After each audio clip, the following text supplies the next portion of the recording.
કેવું વાતાવરણ હતું ઘરનું?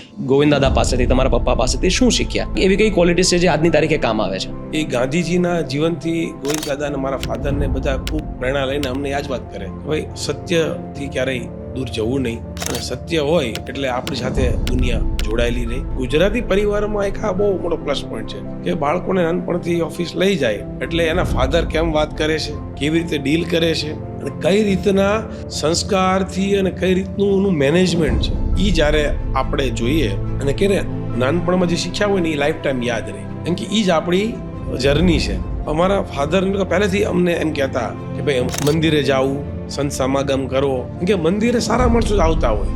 કોઈ પણ બિઝનેસ કરવું આપણે જોઈએ દુનિયામાં કે બધા લોકો ફાસ્ટ ગ્રો થઈ જાય કરે, પણ અનઇથિકલ કે આમ તેમ કરી દે તો બધું થાય, શોર્ટ ટર્મ છે, પણ લોંગ ટર્મ કરવા માટે બહુ મોટી જવાબદારી છે. આજે જે પાછળ ધોળકિયા લાસ્ટ ટાઈમ લાગે છે, મારા ફાધરનું કે મારા મોટા પપ્પાના નામ લાગે છે, ત્યારે બહુ મોટી જવાબદારી છે બિઝનેસમેન તરીકે ને ફેમિલી મેમ્બર તરીકે, કે આપણે સમાજને અને દુનિયાની ઇન્ડસ્ટ્રીને કેવો મેસેજ આપી રહ્યા છીએ, આપણે કઈ પ્રકારનું જીવન જીવી રહ્યા છે. એટલે અમારા જે જીવન છે બધાની જ અમારા ફેમિલીની સંસ્કાર અને એ જ અમારું લાઈફ છે.